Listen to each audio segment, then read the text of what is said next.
would Chipp stop Michael Jordan by using teleport and stopping him from inflicting meter-building damage upon himself to stop him from using the Chaos Dunk only based on the intuition that something like the Chaos Dunk might happen if Michael Jordan is allowed to punch himself in the chest like Captain Ginyu? It's a really good question.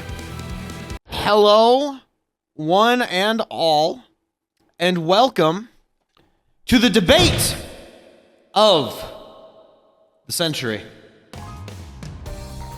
I am one of your gracious presenters for the night, RedMufflerMan, and joining me today, I have not one, but two wonderful guests with me tonight. First, I would actually like to introduce my sworn enemy for the night, if you would. Why, hello there. My name is Reli Renhart, old reliable. I'm also your mom. I have come before you today to explain why Chipp Zanuff would in fact easily beat the Chicago Bulls of 1996 in both street, court, and a fistfight. I hope you all enjoy.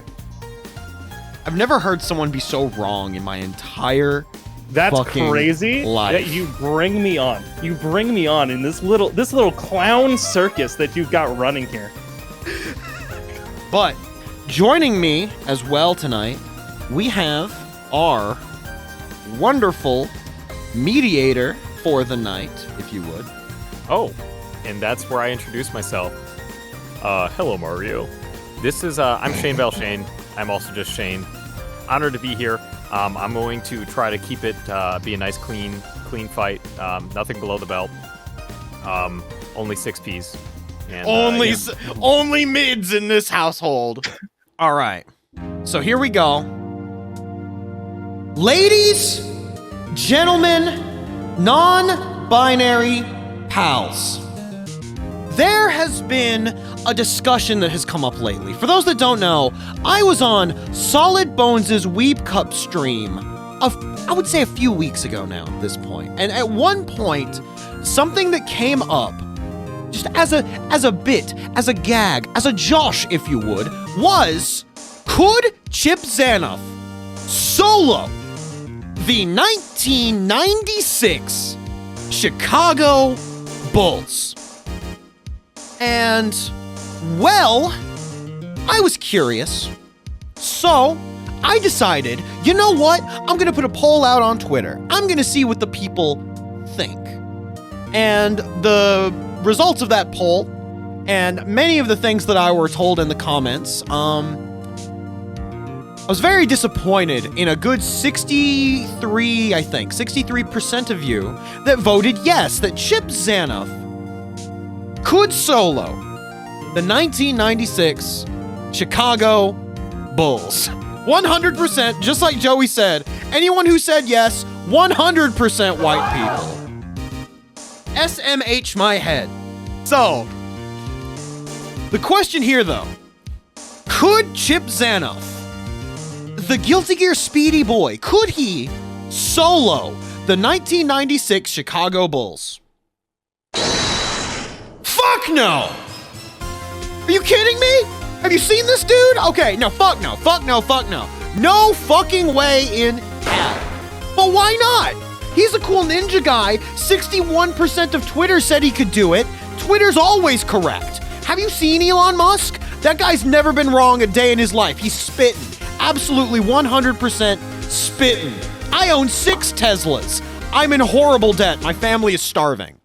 Is this going to be in a fight or in basketball? The answer to that is yes. We're going to be analyzing both sides on could Chipp Zanuff versus the 1996 Chicago Bulls. Could he hold his own on the court and off the court? And then do we include fictional elements?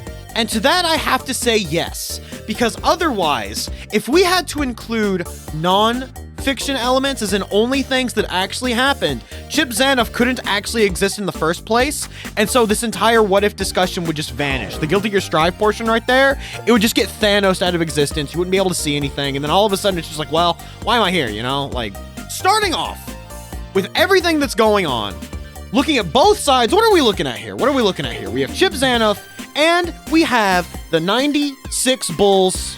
Let's go. First off, we're going to take a look. Who is Chipp Zanuff? He's a character known primarily for his high speed and mobility, famously low health, and also famously a weeaboo. He speaks a lot of broken Japanese. He tends to zoom around a lot. In general, he's kind of a cool guy. I would definitely go drinking with him. But he also smoked a lot of crack, a lot of hard drugs, a lot of meth. Is that indeed President Joe Biden? Yes, actually. Fun fact, Chipp Zanuff is actually Joe Biden from the future. Whoa. If you're wondering why he looks like that in the future, science gets really wild in about 2 years from now. So, what are the strengths of one Mr. Zanuff? Through his master, who has now been assassinated, he has mastered a variety of ninja techniques, seals, controlling the elements, using shadow clones. It's the works. He can do whatever he wants. If you've seen some shit in Naruto, there's a high chance he can probably do it. He even does little like summoning jutsu and shit. Like when he summons the otter with the red scarf. That's me, by the way, just so you know. Yeah, no. Dude goes nuts. He's got big control over ninja magic. He can even use ki. And like, that's already pretty nuts. IMO. This character's pretty good most of the time, despite his flaws. Speaking of his flaws, oh boy, this character's got quite a few as is. So in lore, one of the big things, literally one of the biggest things, is that Chipp Zanuff was a drug dealer. And because of the fact that he was a drug dealer, he was always really stressed out. So he always kind of took some hits from his own stash, and that got worse and worse and worse and worse over the years, until for the most part, he was always cracked out of his mind. He was always nuts. And like, this years upon years of heavy drug use in the apocalypse just wear down on his body, to the point where Chipp Zanuff, because of the fact that he did not take care of himself, this is reflected in the mechanics of Guilty Gear, because he has the lowest defense and guts modifier in the entire game. If you breathe on this dude wrong, he turns into dust like Thanos just snapped his fingers. He's just gone. He's dead. Kaput. Dunzo. Gone. But now we're going on to his physical stature, where yes, he's buff. He works out. He's only 6 foot, 148 pounds. 6 foot, 148 pounds. That's nothing in the fucking NBA. This dude, if he has to like catch a ball from somebody, there's a chance that the force of it's so strong that he gets knocked the fuck down because he don't got the weight to stay on his fucking feet. That's huge. That's fucking huge. How are you supposed to deal when you're like a twink in Guilty Gear standards? Like, consistency with this character is incredibly hard to keep. And for going up against the 1996 Chicago Bulls, you're gonna see that might actually be the biggest weakness that Mr. President Zanuff has going for him. That might be his downfall, but we will simply see. But moving on from Mr. Zanuff, I would like to ask, who are the 1996 Chicago Bulls? The 96 Chicago Bulls, for the most part, they controlled the entirety of the 90s. I had no fucking idea in the 90s what the fuck basketball was, really. I fucking knew who Michael Jordan was, and I fucking knew who the Bulls were. I was only 3 at the time, but I still fucking knew that Michael Jordan, that the Chicago Bulls, they were a huge goddamn deal. These dudes were insane. You had legends like Scottie Pippen, Dennis Rodman, Gilgamesh himself, and of course, you had Michael Jordan. This led to them having an 18-game winning streak with a final score in the 96 season of 41-3. That's insane. You don't see records like that at fighting game tournaments. You don't even see records like that really in anime. Have you counted up the amount of times that Yugi Moto has lost? I'm pretty sure he has a worse record than the Bulls. That's one of these things where I'm just like looking at this and I'm like, Chipp has won 1 major in Strive. And that was EVO Online. The Bulls could have easily won EVO Online.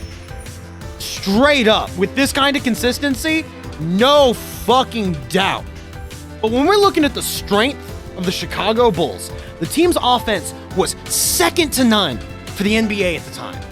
All of the Bulls are in peak physical condition. They are trained every single day. Their job is to play fucking ball, to look pretty good doing it, and to stay on the top of their fucking game. They are training day in, day out, keeping their bodies up. They don't gotta worry about politics. They don't gotta worry about any of that shit. They're just going. They live by the ball, they die by the ball. They're balling. But then, the Bulls, as much as I talk them up, they're not perfect. Most of the Bulls' starting lineup were actually like in their late 30s. Many of the players that were on the team were in their late 20s. So like these dudes are starting to get pretty old at this point. Some might, you could say, are past their prime, but who is to judge your prime? Who is to judge the prime of an athlete? Oh, I do have strengths twice. This is supposed to be weaknesses. Pretend this says weaknesses. Oopsie poopsie. So, in general, who is to say the prime of an athlete when you can still look at those numbers and see the insane amounts that they're scoring? No one is able to judge your prime except yourself at the end of the day. Yourself and history. And history definitely speaks that everyone on this team was still going fucking insane. Michael Jordan was as much a weakness, a bane, than he was at times a boon. Michael Jordan's ego definitely cost a lot in terms of what this team could sometimes accomplish through team play. However, by this point in '96, Jordan kind of started to play a little more into team dynamics, which is what led to the power, the high art of the triangle offense, which we'll go a little more into detail about that here in a bit. But in general, Jordan was still very egotistical. There was a lot of friction between Jordan and the rest of the team, and the results definitely showed, since Jordan scored like almost double average on everything in terms of the rest of his teammates, and he kind of felt a little isolated because of that, you know? That's what it feels like to be at the top. But, speaking of Michael, you can't talk about the Bulls, about the strength and weaknesses of the Bulls, without delving a little deeper into the centerpiece of the man, the myth, the legend himself, Michael fucking Jordan. For those of you who don't know, I'm sure you do, Michael Jordan was the centerpiece of the Bulls during the 90s. The entire team, for the most part, was basically built around him and Pippen. So, like, dude went fucking nuts. He helped the Bulls secure 6 championship rings. Absolutely insane. We've already talked about the huge streak. And then, not to mention, this dude was multi-talented, and he starred in the most influential film of the 1990s. If anything, the most influential film of all time. You know what the movie is. I'm gonna fucking say what it is. And if we're looking at the strengths of Michael Jordan, 30 plus points per game. This man was confident. This man is also multi-talented. He's a businessman, an actor, an athlete. If there is something that could be done in the planet, on this planet, in this universe, Michael Jordan could do it. Michael Jordan could go to the fucking moon. Michael Jordan could learn the Kamehameha. Michael fucking Jordan could probably cure cancer. All of these things are within reason for this man right here. Not to mention, this is something oft not spoken about by many people, is that Jordan also has the ability to warp reality. He can change the composition of his body at will, even controlling the elements of fire and ice at will. But of course, Michael Jordan has his own fair share of weaknesses. He is a man addicted to that feeling of competition. It was bad. It was really, really bad. And like, if you actually watch the Michael Jordan documentary, he even speaks on this, how he himself had an addiction to competition, an addiction to winning, which led to him having an isolation from the people around him.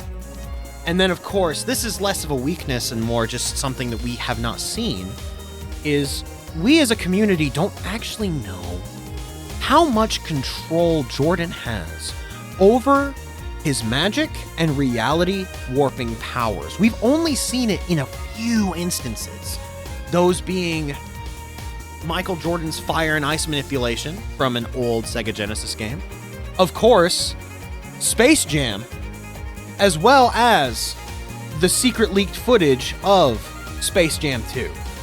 So we haven't seen a lot really, but you know, we know it's there. It is confirmed. We just don't know the exact lengths in which he can go. But you know, when you're looking at infinity, it looks like 2 zeros sometimes. So you know, what might look like nothing could end up being everything.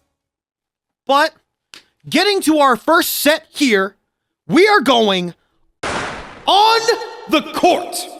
So on the court, Chipp versus the Bulls. We're going to compare. On the left, we have Chipp Zanuff, and on the right, we have the Bulls. We are going to compare and contrast strengths and weaknesses for each of these characters, each of these people, and we're going to see what the fuck's up. So first off, right off the bat, we have to give Chipp points for his mobility. He can teleport. He has a triple jump. He has 2 air dashes. This dude can schmoove and move all around. It's crazy. Meanwhile, though, the defense of the 96 Bulls likely could counter almost any of Chipp's movement as long as they had the proper positioning, given that they are a full team and Chipp is only one person. And one of the big things about Chipp's movement is he can only move in very set places. Alpha Blade can only take you to a certain amount. When you teleport, you can only teleport to 4 set places on screen. So, if there is a certain position that Chipp is in, he can be locked down. It's much easier to mix up a single person than it is to mix up an entire team.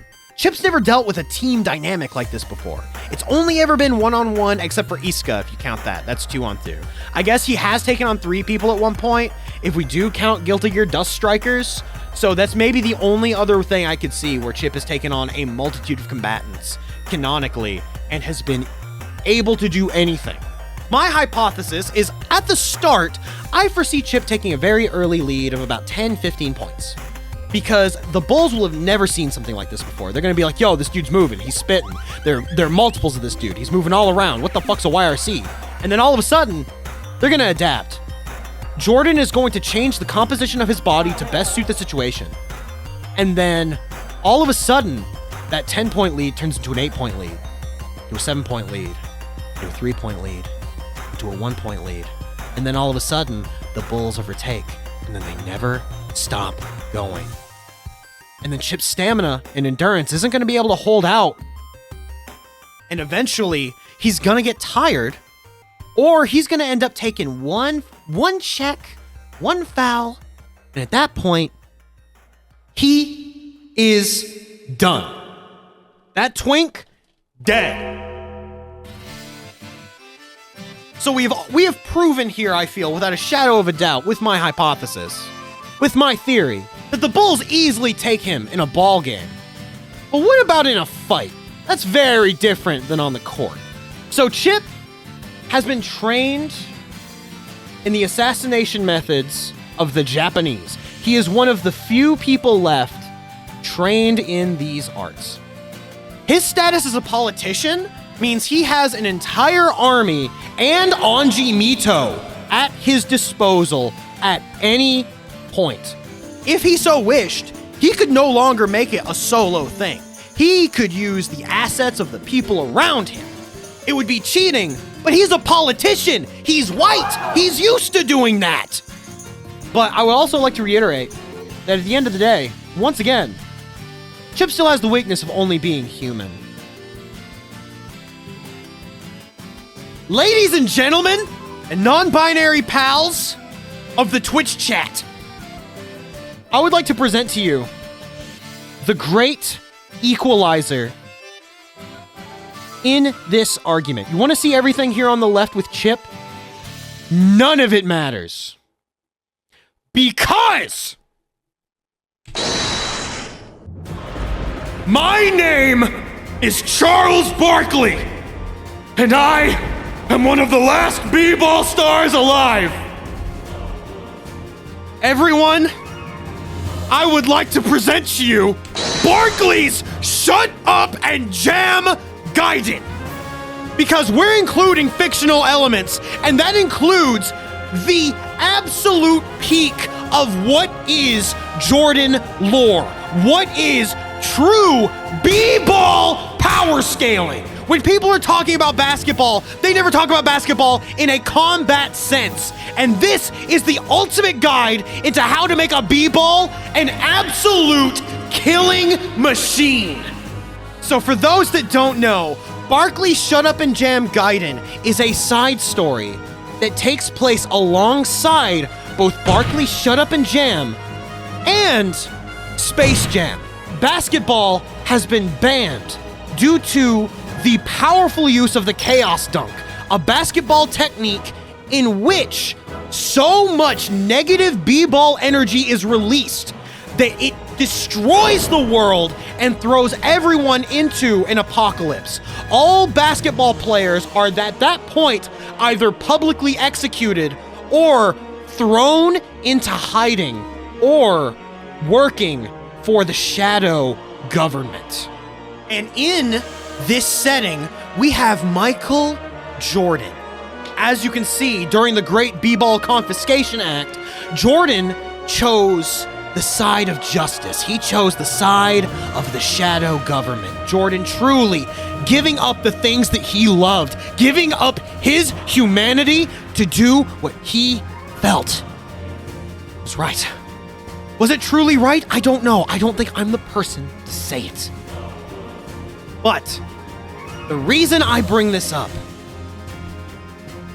is because I wish to show everyone here the power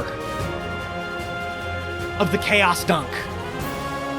I don't think you all are ready for this. Those of you that are faint of heart or unable to handle moments of destruction, I plead of you, please look away.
How does a ninja politician even begin to fathom that?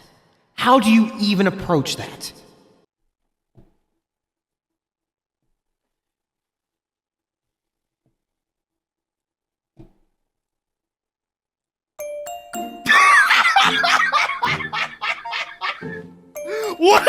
What a track to go into! Oh my fucking god!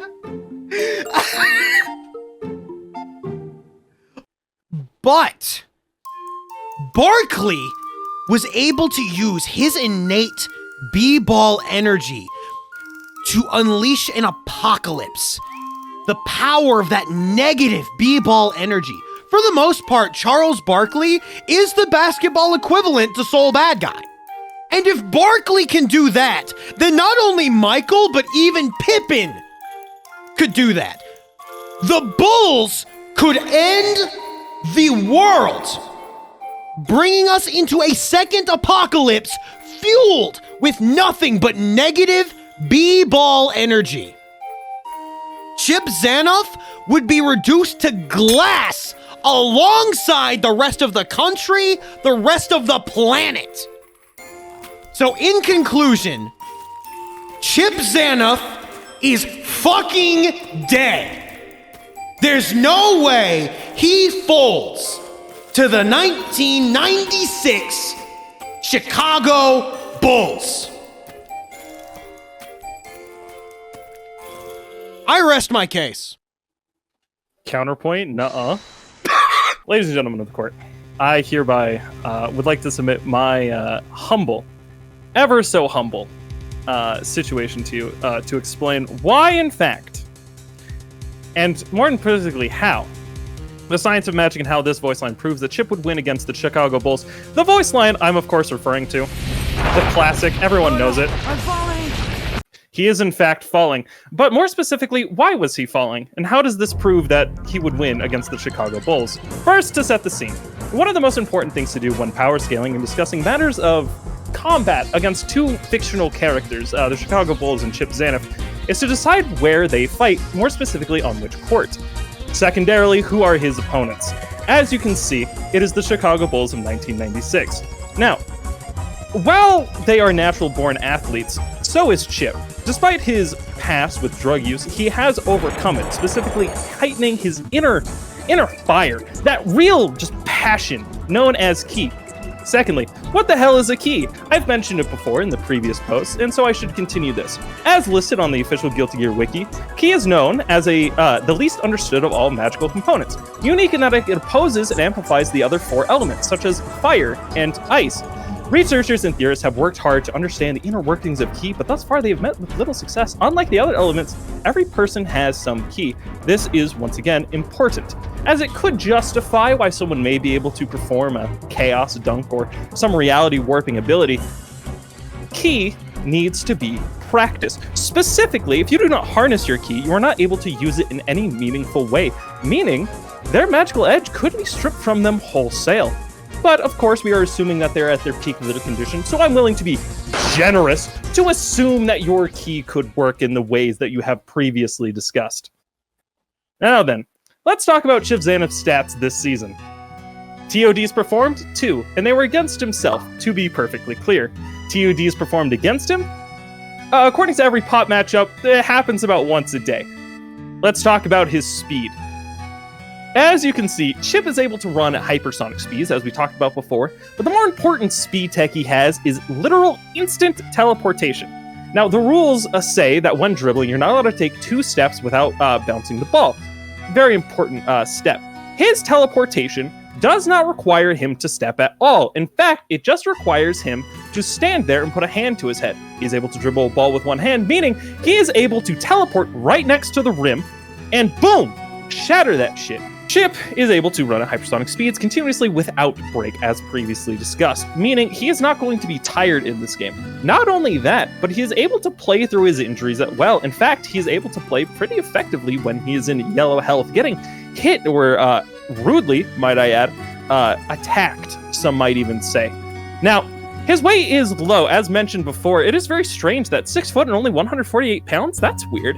Well, take a look at this clip again I showed you before. As we see Kyle Kiske, as he is about to fall, notice he hangs in the air, keeping his body positioned in the brief moment. I would like to submit to the court that gravity works differently in the Guilty Gear universe. As we all well know, weight is simply a measurement of substance, not physical substance, meaning, have you ever looked at Naga's weight class? 6'9" and only 230 pounds? I say nay! Gravity is less on the Guilty Gear universe than it is on our Mortal Coil, meaning he is not 148 pounds, he is actually much heavier, much beefier, much stronger than one would originally assume. And I would not have slander being here by, oh, well, if we account for... No. Let us be perfectly clear. Now, let's talk about Chipp as a character. He was a formal drug addict. He's a funny ninja. But we should talk about the god of the Guilty Gear universe. One Happy Chaos. Happy Chaos, as a god, simply wants to tell a good story. That's right, you heard me. If he wants to tell a good story, what's more entertaining to watch? 5 strong gods beating up on a small, twinkish man? Or, mayhaps, is it more interesting to watch the hard-strong ninja who's gone his entire life believing in himself and revenging his master for the death? Fighting against the titans of old. The titans who once stood supreme and have ended the world for their own gain. Which would you say would be a more interesting story for us to watch? Meaning, he has divine favor and plot armor to back him on his back. So let us continue. Happy Chaos should not be disregarded as a factor for this. I don't know what you're talking about. This is just a normal image of Happy Chaos. I don't. You guys are freaking out. Yeah, I don't. That's weird. Anyways, that's kind of silly. Now, let's talk about his physical strength, shall we? Now, as previously discussed, as my opponent, he says there would only be one Shadow Clone on the field. However, have you ever taken a look at Chipp Super? That's right, he has up to 6 clones at a screen on a time, not to mention the one he shoots out during Alpha Blade. Therefore, one must assume, with his Shadow Clones, he could create a full team of Chipp Zanuffs, all with the exact same ability to rapid heal and to use magic and teleport. Now let's talk about his agility. We don't really need to touch on this all too often. It's his agility. Everyone agrees he would be able to break the ankles of every single player alive. Magic, as previously discussed, has a subsection called Ki. Ki cannot be stopped. As discussed again, Ki has the ability to reject and repel other magic. Even if he were to be contained, even if he were to be, the Chaos Dunk were to be brought upon him, his Ki provides a natural barrier. Now, I should also mention, there is a silly little, how should I say, mechanic that Chipp has that I believe would allow him to prevent himself from being destroyed by the Chaos Dunk. Would you like to see what that mechanic would be? It's a thing not many of you know, but you can, in fact, block. It is possible. You can hold back, and it will stop you from taking the damage. Not only that, but if you press, punch, and kick at the exact same time, you do a little thing called Faultless, which prevents chip damage, as well as allowing you to remain safe. Interesting. Curious, one might even say. Now let's discuss being outnumbered at the exact same time. Have you heard the argument Pokemon versus the 1 billion lions? Obviously, the Pokemon wins. Obviously, the ability of gods and the ability to generate fire and magical properties is able to decimate a full team of apex predators. It would, and I quote, only be natural for Chipp Zanuff, a smaller subsection of high-powered concentrate, to be able to beat a full team of medium-powered individuals. Therefore, I would like to rest my case. Thank you all for watching. Chipp Zanuff would easily clear in both basketball and a street fight given a neutral standing ground due to the powers of Deus Ex Machina, plot backing, the ability to block space-time, gravity differentiation, and negligence of character brought by my opponent to assume that he is still addled by his previous drug addiction. Thank you all for observing this TEDTalk of mine. You know, you could have just, instead of having that entire presentation, you could have just said, I'm holding back and pressing punch at the same time. This person neglected the second place finalist of CEO Taku, my lord and savior Bean, the true hero who was brought low by the villain Nubenheimer. Can we talk about that? Well, obviously Nubenheimer won for a reason. Yeah, he's playing Nago. Can you show me some of the hitboxes on the Chicago Bulls, perhaps? Yes, actually. Do you actually? Hang on. As you can see, Michael Jordan, this is just one of his normals. Look at the insane disjoint that he has on this. I see that move there, but I will raise you the fact that you can see it is low profilable, meaning his 2D as well as his 2S would be able to slide under it.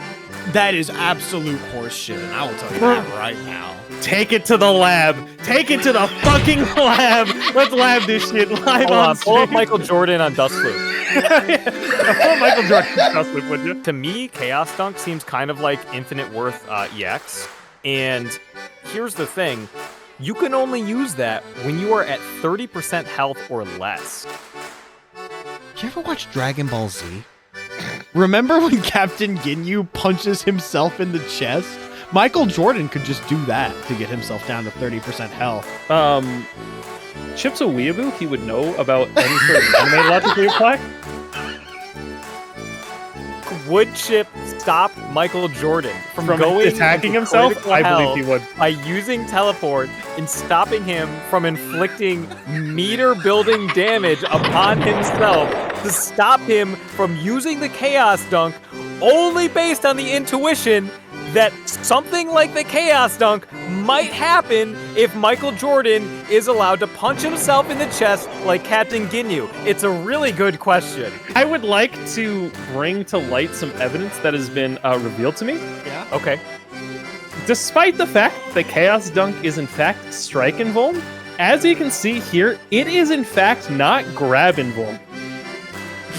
Okay. Okay, I get you. So does Chipp have an air throw? I believe Chipp could air throw and cancel the start of the Chaos Dunk. Okay, apparently Joey is objecting. This is from a previous patch. Oh my god! This Joey! This is from Uniel. Do This is you not have from the Eunice. proof? I need to see the receipt. Okay, to be clear, the Space Jam update was an unofficial fan patch made due to lack of balancing in the game, much like Street Fighter II Rainbow Edition. I don't believe that we should be examining this in canon context.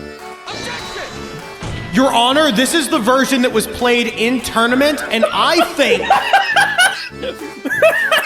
that my opponent is trying to lessen the impact that the community has on their own goddamn game that they've been running before my opponent was even alive.